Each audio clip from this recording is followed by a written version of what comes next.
అందరికీ నమస్తే. సో పొద్దున్న నుంచి తిరుపతి ప్రసాదం గురించి నేను మాట్లాడిన వీడియో, నేను మాట్లాడిన మాటలు చాలా మందికి తప్పుగా అనిపిస్తున్నాయి.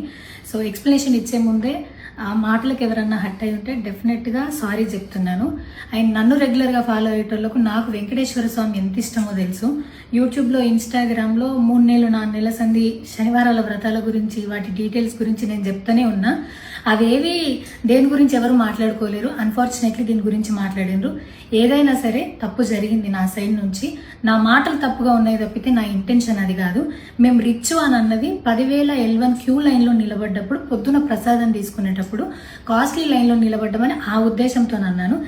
ఏం జరిగినా సరే ఇప్పుడు నేను ఏది ఇచ్చినా మీకు ఎక్స్ప్లెనేషన్ లాగానే అనిపిస్తుంది తప్పితే నేను తప్పు ఒప్పుకున్నట్టు మీకు అనిపించదు. అందుకోసం నేను దాని గురించి ఎక్స్ప్లెనేషన్ కూడా ఇస్తలేను. తప్పు అయితే నా సైడ్ నుంచి జరిగింది అండ్ నా తమ్ముడు సోను తరపు నుంచి కూడా జరిగింది. తను అవైలబుల్లో లేడు. తన తరపున, నా తరపున అందరికీ సారీ చెప్తున్నా. సో నా ఇంట్లో వెంకటేశ్వర స్వామి, నా చేతి మీద వెంకటేశ్వర స్వామి, అన్నిటికన్నా ముఖ్యంగా జీవితంలో నాకు అత్యంత విలువైంది నా బిడ్డ. నా బిడ్డను కూడా వెంకటేశ్వర స్వామి ఇచ్చిండు. నేను ఆయన గురించి తప్పుగా ఎట్లా మాట్లాడతా? అస్సలు ఆయన గురించి తప్పుగా మాట్లాడా. ఆయన గురించే కాదు, నన్ను రెగ్యులర్గా ఫాలో అయ్యేటోళ్లకు నేను అన్ని మతాల దేవులను మొక్కుతా, అందరి దేవులను మొక్కుతా. అందులో వెంకటేశ్వర స్వామి నా జీవితాన్ని మార్చిండు. ఈ రోజు నేను అనుభవించే ఏది కూడా ఆయన దయలేకపోతే కాదు. అట్లాంటిది ఆయన గురించి నేను ఎందుకు మాట్లాడతా? అయినా సరే తెలుసో తెలకో పొరపాటు మాటలు అయితే నా నోటి నుంచి, మా తమ్ముడు నోటి నుంచి వచ్చినాయి. దానికి డెఫినెట్గా సారీ అడుగుతున్నా. ఇదేదో యూట్యూబ్ ఛానల్ ఏమంటారు వీడియోస్ పెట్టి కేసులు పెడతా అన్నందుకు కాదు, నాకు కూడా అనిపించింది అయ్యో అట్లా మాట్లాడి ఉండకూడదని, అందుకోసం పెడుతున్నాను తప్పితే ఇంకొక ఉద్దేశం అయితే ఏమీ లేదు.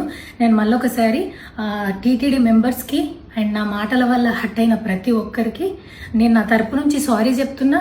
అండ్ ఇంకోసారి మళ్ళీ ఎప్పుడు రిపీట్ చేయను.